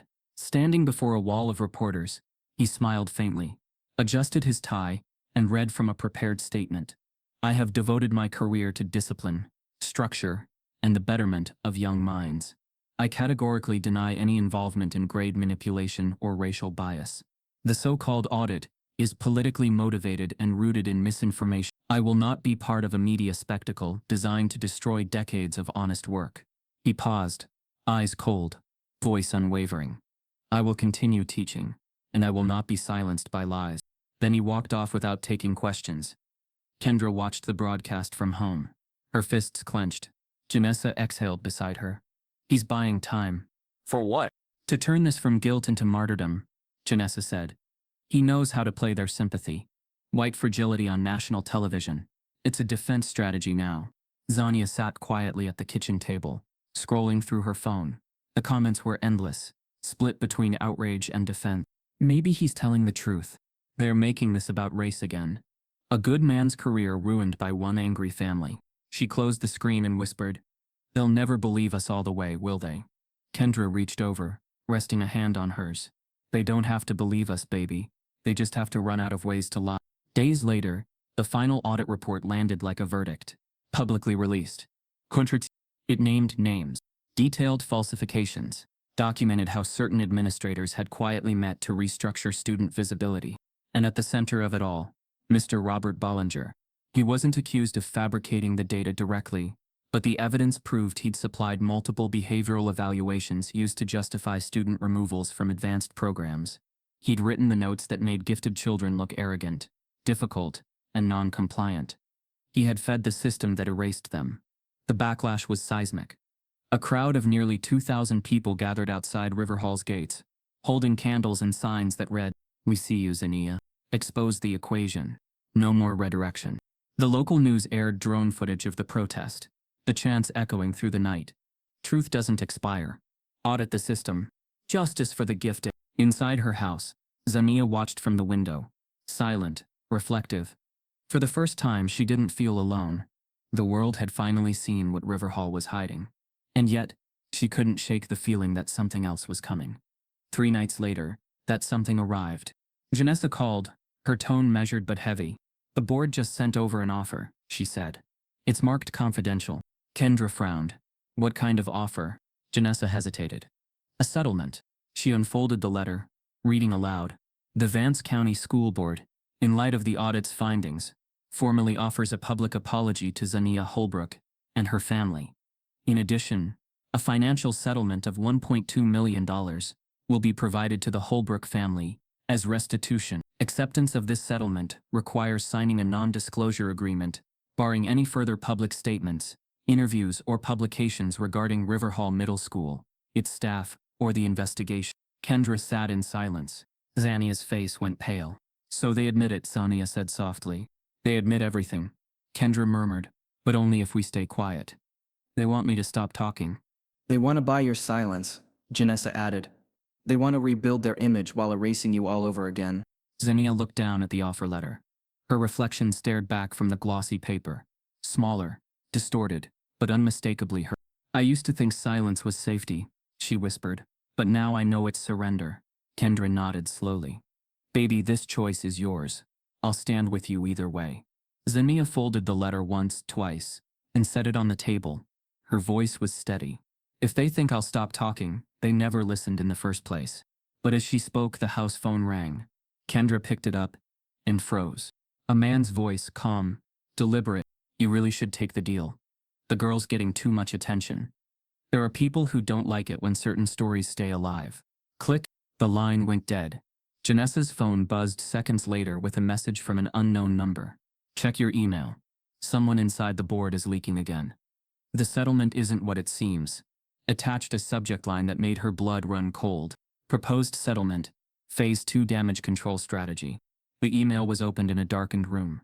The only light spilling from Janessa's laptop screen. Kendra hovered over her shoulder. Zaniya stood just behind them. Quiet. Still. The subject line read, Proposed settlement. Phase 2 damage control strategy. The attached PDF was labeled confidential. Internal communication only. Janessa double-clicked. Within seconds, the truth uncoiled like a snake. The document outlined a calculated strategy, not of justice but of containment. Secure public-facing apology to mitigate fallout. Position settlement as proactive restitution to regain parent trust. Include NDA clause to prevent Ms. Holbrook from future engagements, press appearances, or institutional critique. If declined, pivot narrative. Suggest family is pursuing notoriety over resolution. The final line was underlined twice. We cannot allow Zaniya Holbrook to become a permanent figure in education reform. They didn't want to apologize. They wanted to erase her again. Janessa closed the laptop. Her voice was flat. They were never trying to fix anything. Zaniya didn't look surprised. Just tired. They keep underestimating me, she said. Even now. The next morning, Zaniya's response was made public in a single sentence posted across her official channels. We decline your silence. She followed it with a video, raw, uncut, recorded in her bedroom, with a simple lamp and a notebook on the desk beside her. In it, Zaniya looked straight into the camera. I was told my story could ruin reputations, that it could divide communities, that it could destabilize schools. But the truth is, the system was already broken. I just solved it. Within 4 hours, the video had 2.7 million views. Within 6, the clip was on news tickers worldwide. By nightfall, Zaniya had been invited to speak at the National Education Equity Conference in Washington, D.C., an annual event attended by policymakers, educators, scholars, and activists. This year, the keynote speaker would not be a senator, a chancellor, or a researcher. It would be a 13-year-old girl from North Carolina.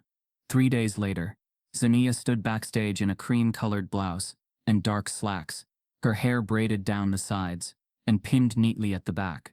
The crowd beyond the curtain murmured in anticipation. Kendra stood beside her, hand gently resting on her shoulder. You ready? Zaniya nodded. I was born ready. They just didn't see it. Janessa smiled from a few feet away. Say it plain. Say it like they've never heard it before. Zaniya took a breath and stepped onto the stage. The room hushed instantly. Camera lights blinked. Notebooks opened. Fingers hovered over keyboards. She walked to the podium, not as a child trying to prove herself, but as a truth already known, now finally heard. She looked out at the sea of educators, officials, and decision-makers. Then she began. I was told I was too much, too quick with my answers, too confident with my logic, too focused, too serious, too young, too black. They called me exceptional, until my excellence made them uncomfortable. And then they called me arrogant, disruptive, unstable. She paused. But what they really meant was, you don't belong here. The silence in the room shifted. Deeper now. Focus. Zaniya continued. I didn't get here by asking permission. I got here because I stopped believing the lie that my worth needed to be approved by anyone but me. They erased my test scores. They tampered with my grades. They mocked my brilliance. And when I didn't stay quiet, they sued me. Gasps fluttered through the crowd. She stepped closer to the microphone. But I'm not here just because of what happened to me. I'm here because this happens every year to Black students, brown students, Indigenous students, poor students, who shine too bright, too early in a system designed to dim them down. A woman near the front began to cry. Zaniya raised her chin. We need to stop calling it misplacement. It's sabotage.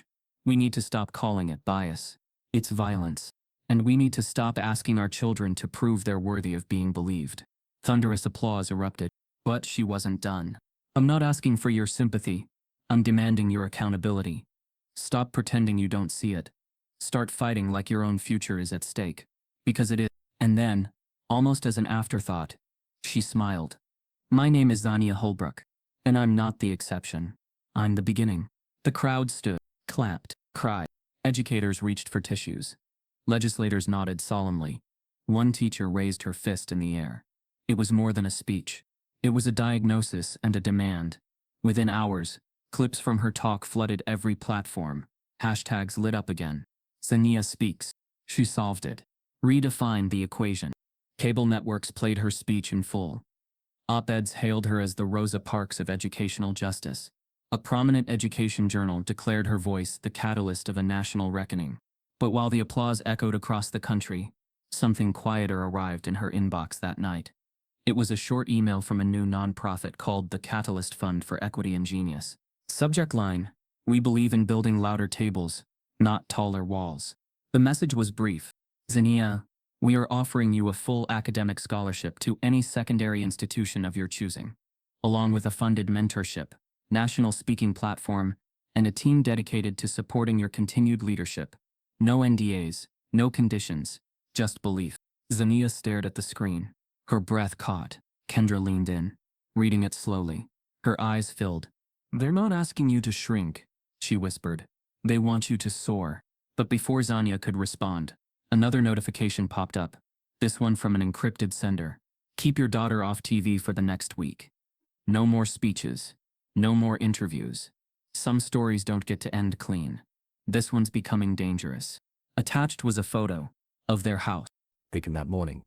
That same night, a local news station aired blurry security footage from outside Riverhall, showing a man in a maintenance uniform sneaking into the school basement, carrying 2 file boxes labeled Holbrook Archive. The photo of their house glowed from Zaniya's laptop screen like a warning flare. It had been taken that morning. Same shadows, same mailbox, a perfect angle of the living room window, just before sunrise. No message, no signature, just a digital whisper.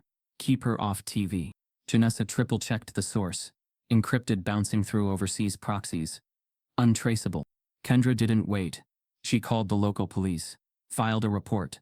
But the officer's expression said it all. Sympathetic, but helpless. "There's no direct threat. Just a photo." Kendra's voice cracked. "That is the threat." They moved Zaniya that night. Janessa made a call to a secure safe house, coordinated by an allied civil rights organization. A private home, owned by a retired black professor and her partner, both former educators who understood the stakes. Zaniya packed light, a notebook, 2 hoodies, a photo of her and her mother on her first day at Riverhall, back when she still thought brilliance was enough. Kendra stood in the driveway, arms crossed, trying not to show the break in her voice. "I'll be right behind you every step." "I know," Zaniya whispered, and then she climbed into the black SUV and disappeared into the night. The next morning, the brick came through the window. It landed squarely in the middle of their coffee table, scattering glass and pages of legal notes. Taped to it was a torn piece of a newspaper. Zaniya's face circled in red ink. Kendra didn't scream. She didn't flinch. She walked calmly into the hallway and pressed her palm against the panic button. Janessa had installed days ago. Security arrived in 10 minutes. Police took longer. Again, no prints, no camera footage, no follow-up. Janessa's voice was low and steady as she spoke to the authorities. "You know what this is. You just don't want to write it down." Zaniya watched the news coverage from the safe house. They showed drone footage of the protests outside Riverhall. People marching with homemade signs and shirts printed with her face. Someone had painted a mural of her on the side of a downtown building in Durham. A 3rd grader went viral for giving a class presentation titled, "Why Zaniya is My Hero." But for every supporter, there were those calling her a hoax, a puppet, a child being used for political gain. One radio host even suggested she had manufactured her hardship for clout. Zaniya read every word, every post, every line, and she didn't back down. Instead, she wrote. In the quiet hours of hiding, she filled page after page of her notebook, not with equations, but with thoughts, truth, and fire. She wrote about what it meant to be watched in classrooms, instead of taught, what it felt like to be called disruptive, instead of gift, what happened when a system feared your potential more than your mistakes. She titled the collection, "The Equation They Tried to Erase." On the 6th night of hiding, a flash drive arrived by courier. No return address, just a sticky note on the outside. They didn't destroy everything. Inside were digital files, scanned documents, time-stamped spreadsheets, and an internal Riverhall memo, labeled "Do Not Copy." The contents revealed that not only had Zaniya's test scores been manually altered, but that multiple other students' scores had been quietly standardized under a policy called Performance Equity Adjustment Protocol. None of the students or parents had ever been informed. Zaniya stared at the screen. "This isn't just my fight anymore," she asked Janessa to release it publicly. Within hours, a new wave of outrage swept the country. Education boards in 4 states began internal audits. A teachers' union passed a motion to sue Riverhall independently. Civil rights groups rallied around Zaniya's leaked essays and renamed her digital collection the Equation Manifesto. But it wasn't just adults this time. Youth movements formed in city after city. Students staged walkouts, demanding transparency, equity, and protection for advanced learners of color. Hashtags shifted. Not just justice for Zaniya. Now it was Zina or Zina. Her face, tired but defiant, became the symbol of a generation that refused to be quiet just because the system couldn't handle their volume. And then, the twist. On a rainy Friday morning, Kendra's phone rang with a blocked number. She answered, expecting another veiled threat. Instead, it was a woman's voice. Warm, firm, and familiar. "This is Congresswoman Valerie Dent. I've read every page, every file, every speech. I chair the House Subcommittee on Educational Inequality." Kendra straightened. "Yes? I'd like your daughter to testify before Congress. In front of the nation. Under oath." Kendra blinked. "She's 13. I know. That's what makes this moment necessary. Too many of us have ignored stories like hers for too long. It's time we listen, while we still have the chance." That night, Zaniya sat quietly as her mother explained. She didn't speak for a long time. Then, "What if I mess it up?" "You won't," Kendra said. "They're going to twist everything I say. Probably. They'll call me names. They already have. Then why does it still feel scary?" Kendra reached out, cupped her daughter's chin gently. "Because you're still a kid, but you're also a storm they couldn't stop. And now they're asking you to bring the rain." Zaniya's eyes filled, but they didn't spill. "I'll do it," she said. "But not just for me." As Janessa prepared the logistics for Washington, another flash drive arrived, this time hand-delivered with no courier, no packaging. Inside it, a single audio file, a recorded conversation between 2 school board members. In it, a man says, "Let her speak in D.C. We'll let the spotlight burn her out. No one stays America's favorite girl for long." The morning light filtered through the tall windows of the congressional hearing room in Washington, D.C., casting slanted beams across the polished wood tables and restless faces. For Zaniya Holbrook, the 15-minute walk from the waiting area to the witness stand felt like something stretched across years. A hallway full of whispers, equations, erased scores, and hidden memos. With each step, she moved from the girl who solved the unsolvable to the woman the world was listening to. She entered confidently. Her navy dress pressed neatly, her braids pulled back. Cameras clicked from the gallery. Her mother, Kendra Holbrook, sat near the front row, steady-eyed. The panel of senators and representatives watched her. The air tasted like anticipation. The hearing began. Formalities first, names, titles, jurisdictions. Then came Zaniya's moment. She stood and faced the room. Her voice did not shake. "Thank you for inviting me," she said. "I'm 13. But I'm here because we've been taught for too long that brilliance has to go quiet or get corrected. I solved a problem people said was unsolvable. But the real unsolvable issue wasn't the equation. It was the system." One lawmaker, a white man in his 50s, leaned forward. "You're wise beyond your years. But tell us, why should the federal government care about one middle school classroom in North Carolina?" Zaniya answered without hesitation. "Because that classroom is not unique. I know of students who were referred to smaller tracks after scoring higher than their peers. I know of teachers who looked at me with suspicion instead of pride. I know of systems that say we believe you until they don't. And I think the country should care about every one of them." A murmur rippled through the room. The senators exchanged glances. The room felt alive. Behind her, on a screen, slides began to flash. Charts of data from the audit of Riverhall Middle School. Rows of numbers showing racial disparities in advanced programs, disciplinary referrals, reassignments. Her case had triggered something bigger. A female senator with kind eyes asked, "What change do you foresee?" Zaniya's answer was crisp. "Start by redefining what we call gifted. Stop calling Tilder disruptive when they're simply ahead. Audit placement methods, protocols, teacher training, make transparency mandatory. And when a student solves the unsolvable, you don't ask them why, you ask the system how. The panel nodded. Notes were taken. The rest of the day blurred. Testimony, cross-examinations. Moments when Zaniya's face remained composed while the system trembled around her. Reporters scribbled. Cameras rolled. Social media lit up. Within days, the hearing's transcript was hot online. News outlets declared the moment a turning point. From equations to legislation, how a teen girl exposed educational bias. Genius meets justice. The buzz reached every corner of the country. Students at schools that once whispered about the smart kid now shouted her name. Educators attended breakout sessions online, titled What Zaniya's Test Solving Tells Us About the Tests We Use. And while the world watched the headlines, inside the Holbrook house, the ripple was real.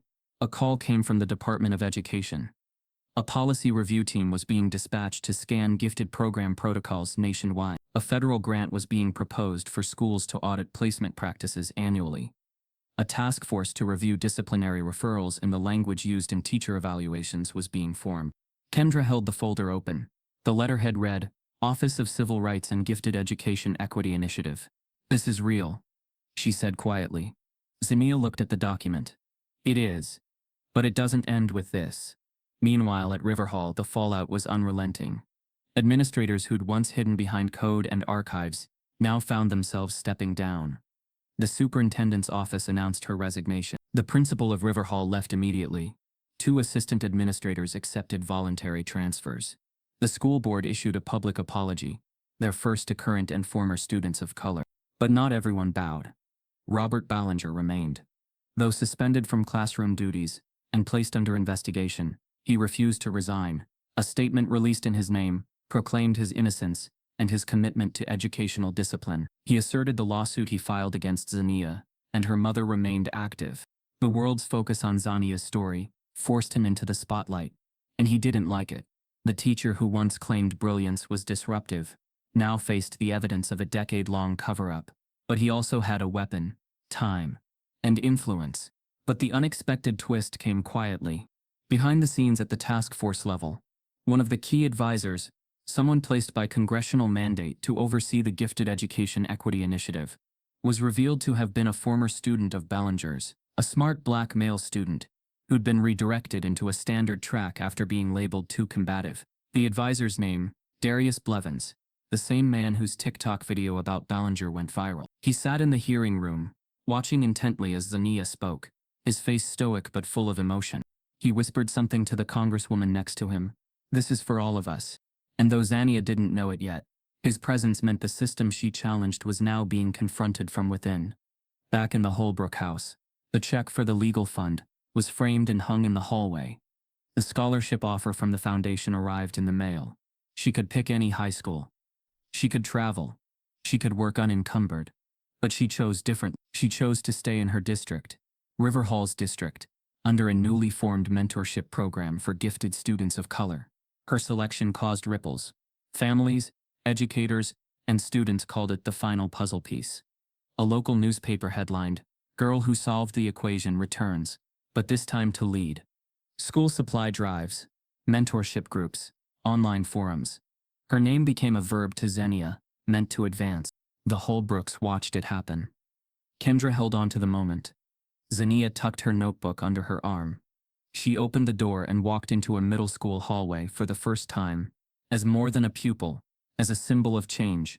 As summer ended, the new national initiative launched. The Holbrook Equity Equation Program, named in her honor, offered funding for schools to audit gifted program access, teacher bias training, and student mentorship. A live symposium boasted hundreds of educators and scholars. The tagline, When we solve the equation, everyone wins. Zaniya gave the opening speech. She didn't stand alone. She stood flanked by Darius Blevins and Congresswoman Dent. She looked out at the crowd and felt the weight of every student told to slow down because their potential frightened someone. She smiled, not for recognition but because someone finally listened. National coverage framed it as a turning point. Rural districts signed up. Institutions pledged billions in tech, training, scholarships. Civil rights groups posted victory banners. But at the core of Zaniya's victory was something simpler. A girl who refused to be silenced. A teacher who tried to erase her. A system that finally cracked. And yet, even as the celebrations mounted, Zaniya felt a quiet echo of that short note she received that day backstage. They're not done yet. Because change isn't linear. Because policy can be passed. Because resignations can happen. But it doesn't erase the past. It doesn't heal every wound. It doesn't guarantee the next kid won't be told their brilliance is a threat. The commencement ceremony came unexpectedly. A well-known university offered her an honorary doctorate at age 14, recognizing not just her mathematical proof, but her courage, her advocacy, her voice. She walked across the stage. The auditorium erupted in applause. She accepted. She gave a brief speech. I solved for me, then I solved for all of us. As the confetti fell and cameras flashed, a small envelope was handed to her in the moment of high acclaim. She opened it quietly. Inside, a folded note. They're not done yet. She looked up at the crowd, her face calm, her voice steady, but her eyes held something deeper, alert, unresolved, still ready. She nodded once, because she knew the equation had changed, but the system remained, and she was still part of it. As she left the stage and exited through the back hallway, the doors locked behind her with a soft click. In the darkness, two figures appeared. One held a tablet, the other a flash drive. They whispered, Phase 2 is now active. They still don't know she's ready. And the screen went black. If a 13-year-old girl had to fight this hard just to be believed, imagine how many others we never hear about. No child should have to prove their worth just to be treated with dignity. Type yes if you believe brilliance should never be silenced. Subscribe if this broke your heart and opened your eyes.